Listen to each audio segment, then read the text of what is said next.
Welcome to the LifeLine Master Series. I hope you enjoy this LifeLine Master Series interview with Sandra Anne Taylor as much as I did. Welcome, my dear friend Sandy, to the LifeLine Masterclass series. I'm so excited to be connecting with you today. Well, I'm so excited to be connecting with you. It's such a pleasure. It's been a long time. It has been a long time, and we've had quite an awesome journey together. Yes. And I have to say that you, my friend, are one of the greatest blessings that has come out of being a part of the Hay House family and meeting you and developing a dear friendship, let alone being colleagues that have taught around the world in such cool ways. This is such an honor to connect with you. Well, thank you, honey. I feel the same way about your friendship. It's such a blessing to me, not only your friendship, but being able to experience a lifeline through you. Well, infinite love and gratitude. And the vision behind this talk right now and the Master Series is, to me, you have been living your life in a way where you've shown up and you are living true to who you are, and you're empowering people around the world with really incredible tools and knowledge for creating positive change, in healing, in manifesting, in creating. And I would love to, because to be in a place where you show up, I would love to just have a conversation of like, what does a day in the life of Sandra Anne Taylor look like? Do you have a practice or certain rituals or habits that you implement in your daily life so that you can show up in such a powerful and profound way?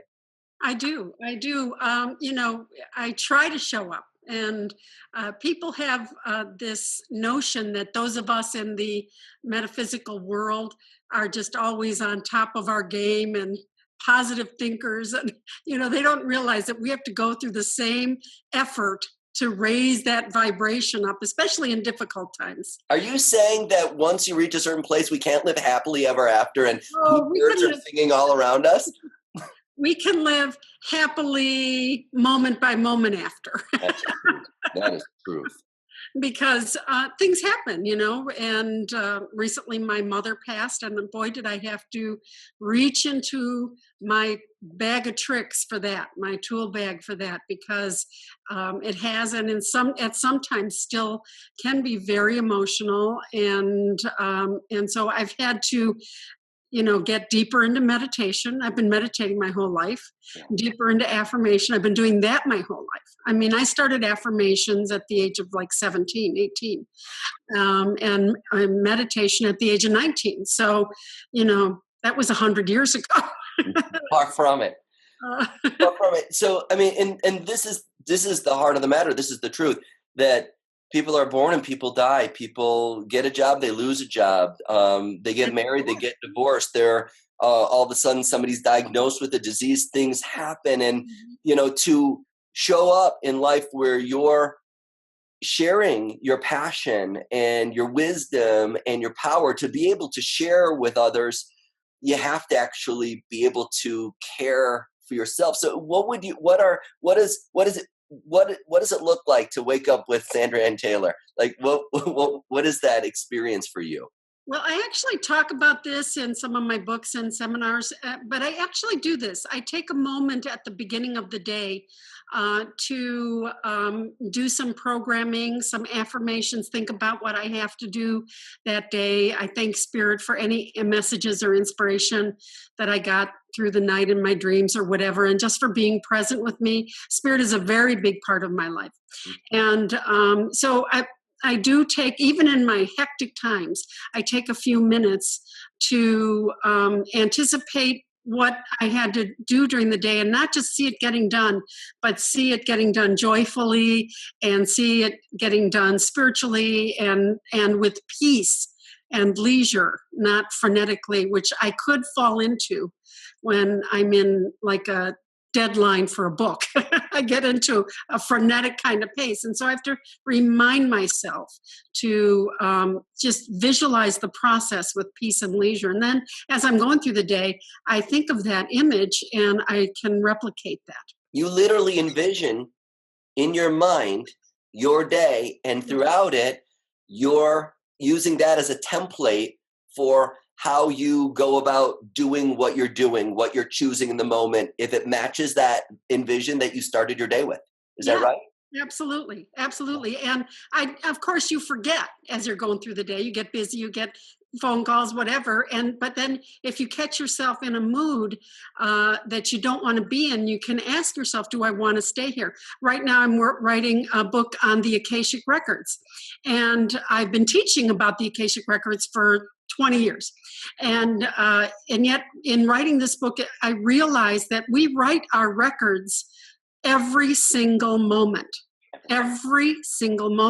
And so I stop and ask myself, is this the emotion I want to record for this moment in time? Is this the activity I want to record? Is this the behavior, the choice, the thought that I want to record for my life, into my eternal life book? And if the answer is no, it's like, you better change it, baby. That is beautiful. Oh, thank you. Spirit told me to do that. And then to write. I don't teach anything that I don't do myself. Right.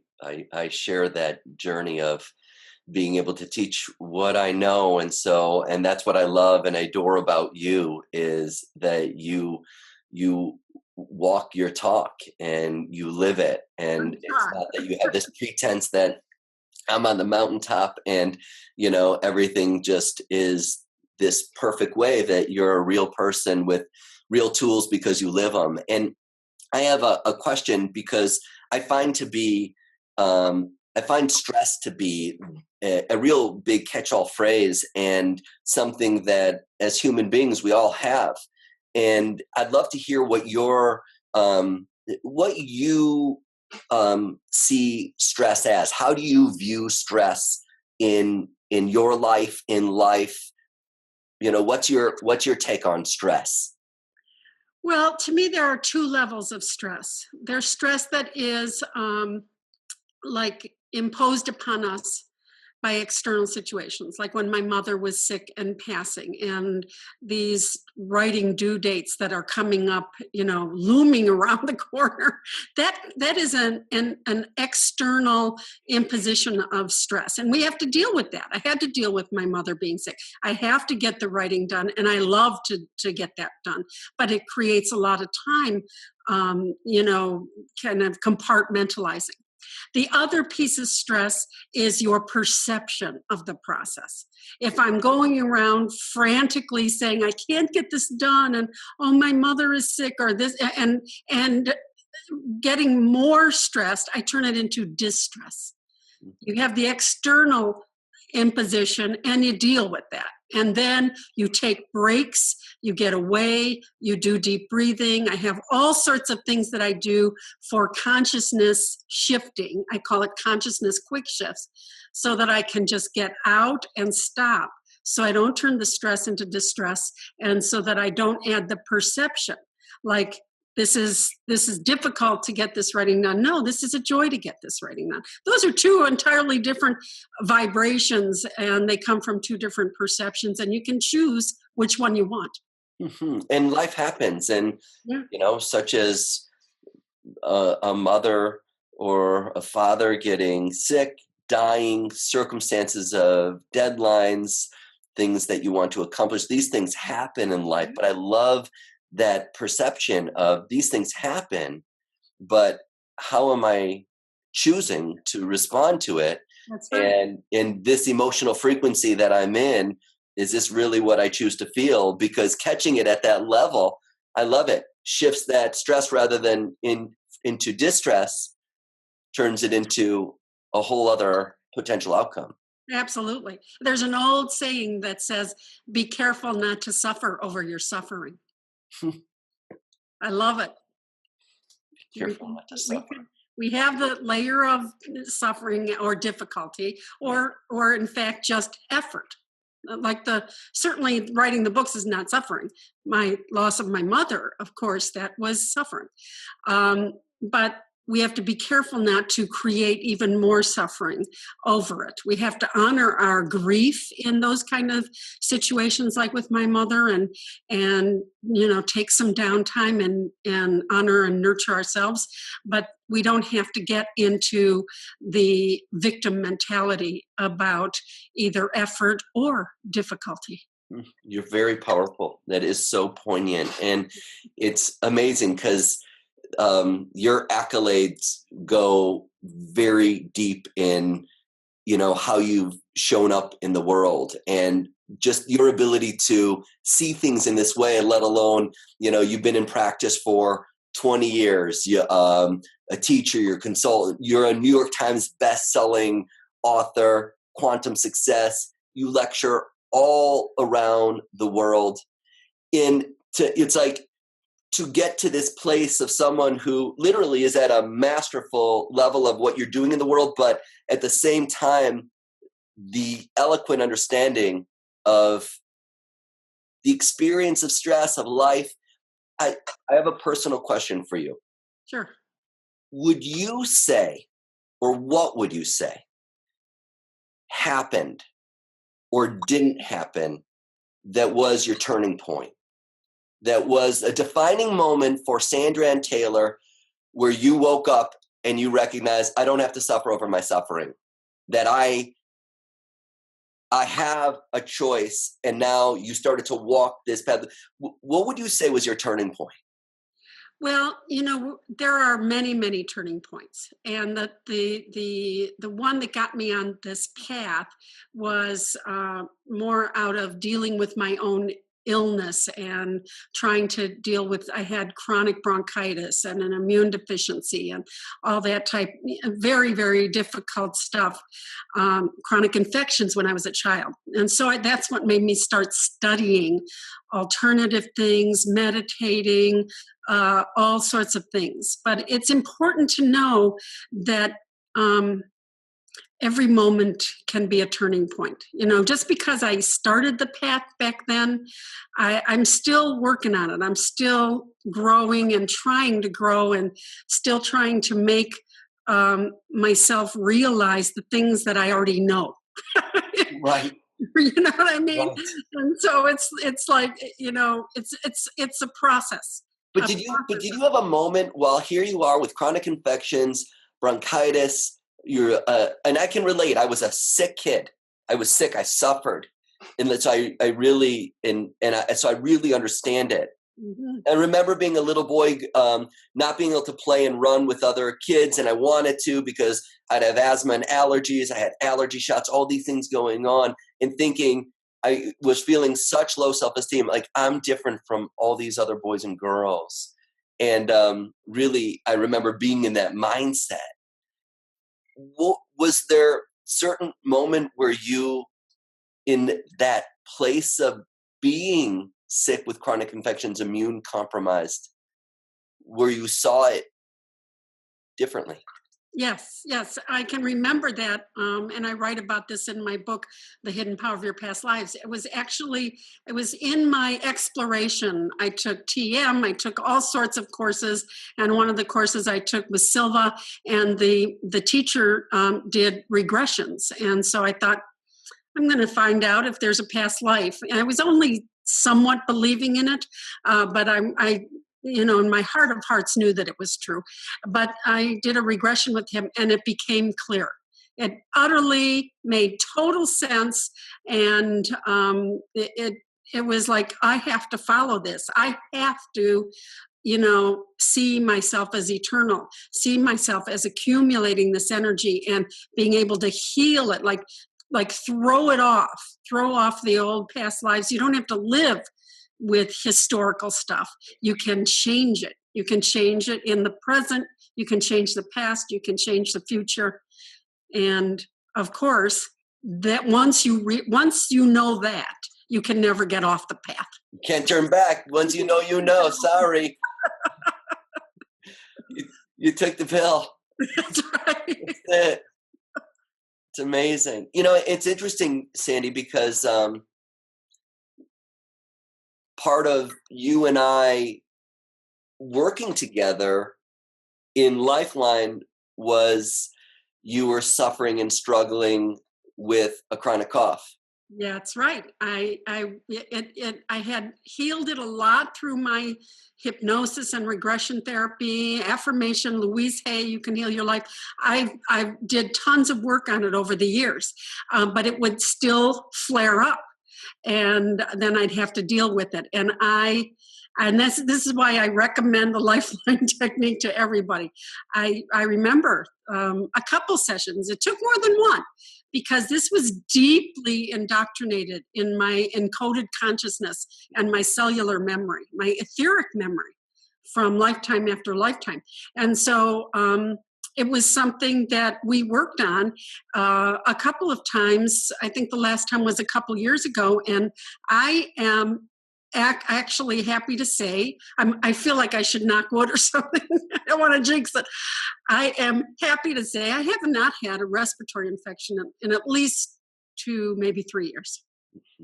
So, and a big part of that was I think we did 2 or 3 sessions, maybe even 4, but that would be the most of the LifeLine technique. And each time it peeled back another layer of something that I had to know about in order to let go of this need to restrict myself. Mm-hmm. Physical conditions, emotional conditions, all these things are restrictions we place upon ourselves because of our sense of our human limitations. And the more we can peel those off, we can get back into our spirited and spiritual unlimitation. Mm-hmm. There's no limit to our true identity. And so I think that's why we get these things, because everything forces us to go back to the divine within. If you go back to yourself, back to your divine sense, your eternal identity, your sacred identity, then we can get rid of some of this stuff. And I think that's what almost every issue is about, going back to the peace, going back to the power, going back to the value and deserving that our divine identity brings. It's a powerful thing because we flip back and forth between this awareness that we're so much more than our bodies, we're so much more than our thoughts, we're so much more than our relationships, that there is an energy, that there is a life force. And between this spiritual understanding and appreciation and value of ourselves to getting stuck in certain limiting beliefs and moments that happen, traumas that occur in all of our lives. Mm-hmm. And it really is, it's such a fascinating thing, whether it be, like you were saying, a past life awakening that all of a sudden align that consciousness. And then there's the spiritual realm and the healing happens. Yeah. The shift of consciousness goes on. That's right. And that's the gift. People, want to kick you when you say there's a gift in this for you. Yeah. Show me a gift in cancer. Show me a gift in autoimmune disease. Show me a gift in being traumatized, and it's, I know. And it's a very fine line, and it becomes a pink elephant in the room where then people then out of, God, how do I actually bridge the gap and have a conversation? How do you, because you're a teacher of it and you go into this arena where if you might even say that this is a gift. I call every problem a portal. Like, oh yeah, here's to your portal, Darren. It's like, how do you bridge that gap to help people that are struggling or suffering discover the spiritual message or begin the spiritual journey within to create the change? Well, even if you can't see it as a gift, you definitely can see it as an opportunity. And the opportunity is to draw upon the deeper nature that we have, that is the actual power in our lives, which is our spiritual nature. The soul does not see suffering as suffering. I mean, when I had my near-death experience, I saw my father over the river, and he said, "You're going to be back in a minute. Don't you go back and do what you have to do, because I wanted to stay with him. He died in a car accident." And I thought, be back in a minute? Well, what's the point then? And he said, "That's soul time. That's real time. A minute, a second, you'll be back. But on the earth time, it's going to be decades. So go back and do what you have to do."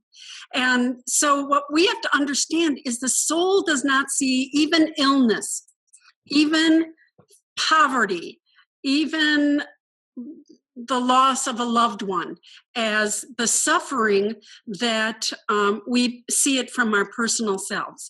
The soul sees it as a part of this thing that we call life, that it came to this earth to experience, along with all of the great, wonderful things that we co-created this earth and this environment for. And so when I tell people about trying to get out of their suffering, I talk to them about getting into their soul's point of view. How does my soul see this? This is not, this is a blip on the screen. As hard as it is, it's a blip on the screen in terms of soul truth. And it's what I do with it. It's not the event itself. It's what I do with it, how I perceive it, what attitude and emotion I bring to it that determines the energy around it, the vibration around it, and how it's going to impact my life in the future, in this life, next day, next moment, and in future lifetimes. Infinite love and gratitude. Thank you. Infinite love and gratitude to you, Darren. Yeah. How would you say, because you've had a personal experience in using the LifeLine technique, you've got all these other tools, affirmations, consciousness, to support yourself, how would you say that the LifeLine technique helps to bridge the gap to that soulful place that you're speaking of? Well, I have to tell you, Darren, I might have said this to you before, but if not, I'm sorry I haven't. There's an energetic sensation that goes on in the process. As you're like going back to the years or the event or whatever it is you're reading, and as you're identifying source material, you can feel an energetic vibration happening. It's almost like a quickening of vibration, and so it's like things loosen up because all the stuff within you, the vibration gets quicker, and so I have felt that shift during the session.